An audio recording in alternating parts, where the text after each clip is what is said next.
आगामी लोकसभा चुनाव से पहले उत्तर प्रदेश में सियासी तपिश बढ़ गई है। हमेशा ज्यादा बातचीत करने के लिए सिराथू से विधायक व अपना दल कमेरावादी की नेता, जिन्होंने 2022 विधानसभा चुनाव में एक नया अध्याय लिखा था, क्योंकि उत्तर प्रदेश के डिप्टी सीएम केशव प्रसाद मौर्य को हराकर सदन में पहुंची थी।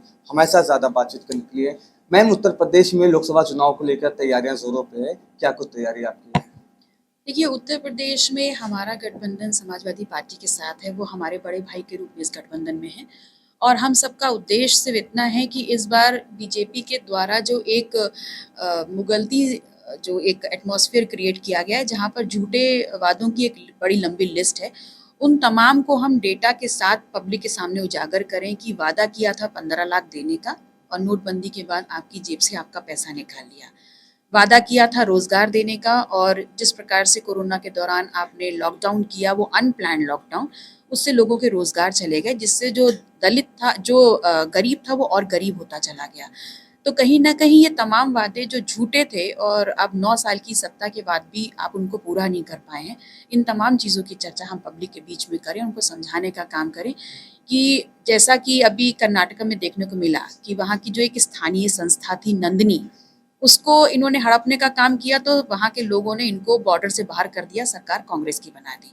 वैसा ही उत्तर प्रदेश की जनता को भी सीखना है कि आप अपने जो स्थानीय अवसर हैं, रोजगार के हो या काम करने के हो या पढ़ाई के हो, उसकी लूट मार नहीं होनी चाहिए। इस बात को ध्यान रखें। उत्तर प्रदेश की सियासत में जो छोटे दल हैं वो किंग मेकर का रोल अदा करते हैं। ओम प्रकाश राजभर और संजय निषाद, ये दो ऐसे नेता हैं जो उत्तर प्रदेश की सियासत में बयान देते हैं तो सियासत शुरू हो जाती है और राजनीतिक गलियारों में चर्चा होती है।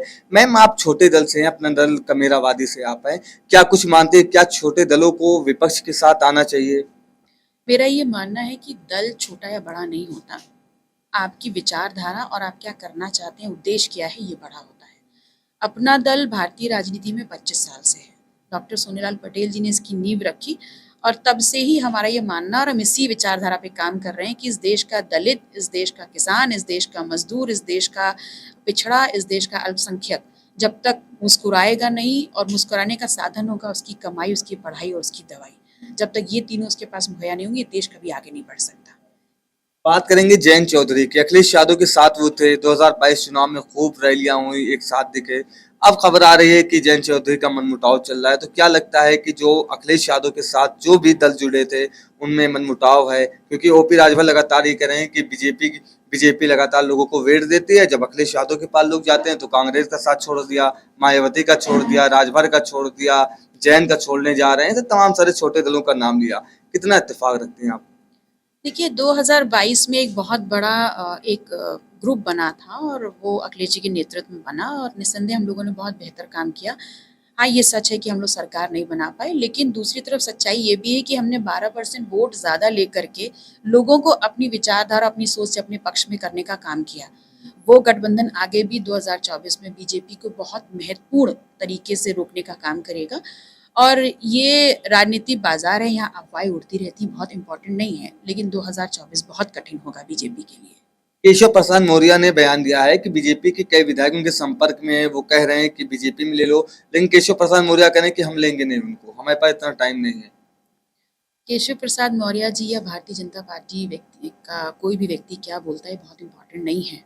इम्पॉर्टेंट ये है कि आप चुनाव आने तो दीजिए, पता चलेगा कि समाजवादी पार्टी से लोग उधर जा रहे हैं या बीजेपी से लोग इधर आ रहे हैं। बीजेपी 9 साल और जो उनका टाइम पीरियड हुआ है 9 साल, तो कह रहे हैं कि 9 साल बेमिसाल।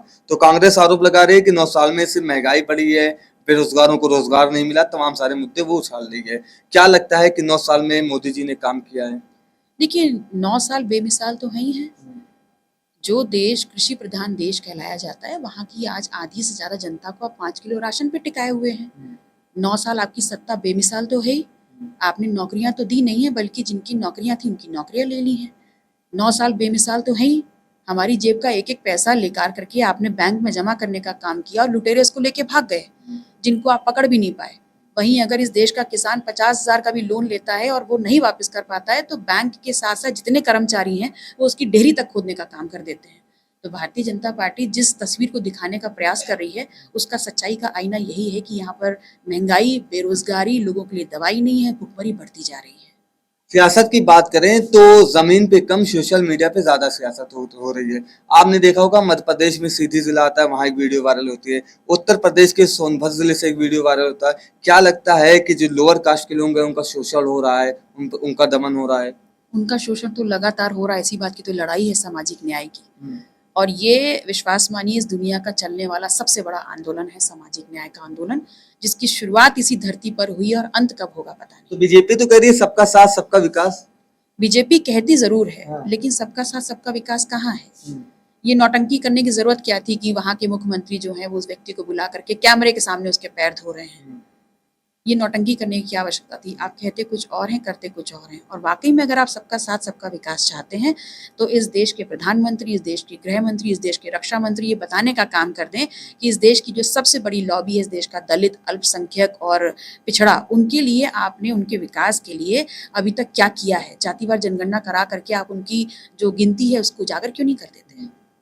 उत्तर प्रदेश में यूसीसी को लेकर बवाल शुरू हो चुका है। आपका क्या रुख रहेगा यूनिफॉर्म सिविल कोड को लेकर? वर्ल्ड कप के मैच में गुगली है यूसीसी। हम्म, समर्थन में है या पक्ष में है?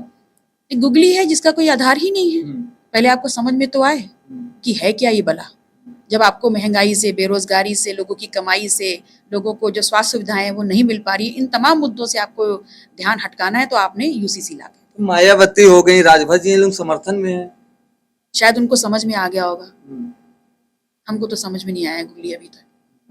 क्या ऐसे मुद्दे रहेंगे जो 2024 लोकसभा चुनाव को लेकर आपके प्रमुख मुद्दे रहेंगे और जनता के बीच में जाएंगे? देखिए, प्रमुख मुद्दे बदलते नहीं है। मुद्दा वही है कि इस देश का दलित, पिछड़ा, अल्पसंख्यक, उसके लिए क्या रोड मैप है आपके पास? उसके लिए रोजगार आप कैसे सुनिश्चित करेंगे? उसके लिए जातिवार जनगणना कैसे सुनिश्चित करेंगे? उसके लिए उसकी कमाई, उसकी पढ़ाई कैसे सुनिश्चित करेंगे? सिर्फ यही तमाम प्रश्न है जो हमको लेकर के जनता के बीच में जाना है। तो ये थे हमारे साथ तो विधायक पल्लवी पटेल जी, जो कह रही थी कि आने वाले दिनों में जब चुनाव होगा तो जनता के सामने जो प्रमुख मुद्दे हैं, जैसे महंगाई हो गई, बेरोजगारी हो गई और जातीय जनगणना की बात उन्होंने कहा, तो तमाम सारे ऐसे मुद्दे रहेंगे जिनको लेकर जनता के बीच में जाएंगी। लखनऊ से कैमरा पर्सन रवि के साथ मैं इरफान रिजवी, अवध एक्सप्रेस, भारत।